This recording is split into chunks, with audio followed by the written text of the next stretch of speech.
चोरी चोरी 1956 की भारतीय हिंदी भाषा की रोमांटिक कॉमेडी फिल्म है। इसमें राज कपूर नरगिस मुख्य भूमिका में है। प्राण, Johnny walker, hope David, Murari भगवान दादा के चरित्र भाग है।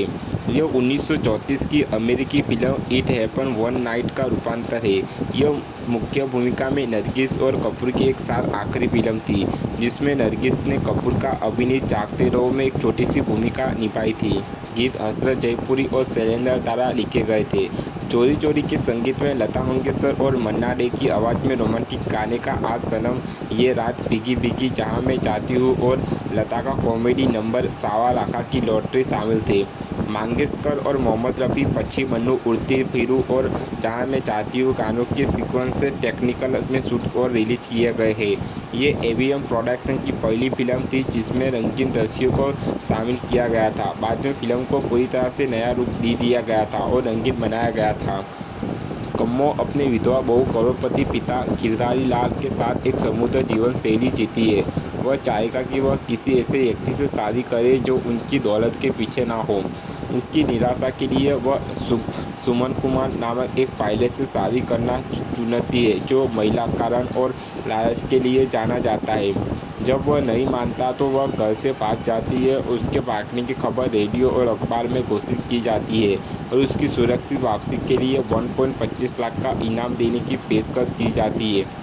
भागते समय वह सुमन से मिलने के लिए बस में जाने का फैसला करती है। एक फ्रीलांस रिपोर्टर सागर की कहानी तलाश में अपने संपादक से एडवांस लेने के लिए बेंगलोर जा रहा है। एक ऑटो मालिक शाह चालक भगवान इनाम की खबर देखता है और अपनी पत्नी के साथ कम्मो को खोजने जाता है। बस में कम्मो और सागर की पहली मुलाकात नोईचौका से शुरू होती है। रात की झंझट भरी यात्रा के बाद बस यात्रियों के नाश्ते के लिए रुकती है। कम्मो भटक जाती है और सागर उसके भागने की खबर देखता है और सोचता है कि यह अच्छी कहानी होगी। उसे बस की याद आती है और सागर ने भी उसे अपने स्कूल के लिए जाने दिया। वे अगले बस पकड़ते हैं। बस में एक कवि अपनी कविताएं सुनाकर उसे बोर करता है। तभी सागर उसका पति होने का दावा करता हुआ उसके बचाव में आता है। यात्रा के बीच में बस खराब हो जाती है और वे बनवारी की सराय में एक कमरा लेते हैं, जहां केवल विवाहित जोड़ों को ही जाने की अनुमति है। वे कमरा सजा करते हैं और चादर का विभाजन करते हैं। हास्यपूर्ण स्थिति उन्हें करीब लाती है। कम्मो ने सारा पैसा प्रसाधन आदि खरीदने में खर्च कर दिया था। वे अगले 7 किमी पैदल चलकर बेंगलुरु जाने लगे हैं। कम्मो को गांव की सीधी सादी जिंदगी से प्यार हो जाता है। उन्होंने खुले में रात बिताई जहां भगवान ने उन्हें देखा। हाथापाई की उलझन में वे ऑटो लेकर भाग जाते और चेकआउट करने पर किराया चुकाने का वादा करके मदरीनाल की सराय में एक कमरा लेते हैं। यात्रा का रोमांच और परिस्थितियों का एक साथ सामना करना उन्हें एक दूसरे से जोड़ता है और वे एक दूसरे के प्यार में पड़ जाते हैं। कम्मो से शादी करने का फैसला करते हुए सागर अपने संपादक से अग्रिम रसीद लेने के लिए एक नोट छोड़कर बेंगलोर जाता है, जबकि कम्मो अभी भी सो रही थी और संपादक उसे चेक देता है जिसे भुनाने में समय लगता है। इस बीच सुबह मदरीलाल की पत्नी कम्मो को अपमानित कर घर से निकाल देती है, क्योंकि उसके पास देने के लिए पैसे नहीं है।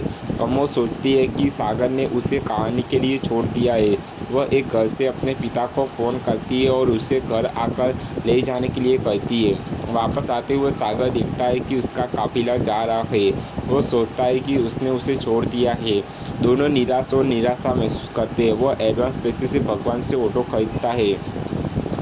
कम्मो बड़ी हो गई है और सागर को याद करती है। उसे उदास देखकर गिरधारी लाल उसकी शादी सुमन से तय कर देता है। शादी की खबर अखबार में छपी है। शादी के दिन दूल्हा की तस्वीरें खींचने और क्यूआई के लिए एक प्रेस कॉन्फ्रेंस आयोजित की जाती है। सम्मेलन के अंत में जब सभी चले गए तो सागर ने पैसे की मांग की है, यह मानते हुए कि वह इनाम राशि चाहता है। पिता ने उसे 1.25 लाख का चेक दिया है। सागर ने चेक फाड़ दिया और अपनी यात्रा के दौरान हुए खर्च के लिए 15 रुपये 12 आने का बिल जमा कर दिया है।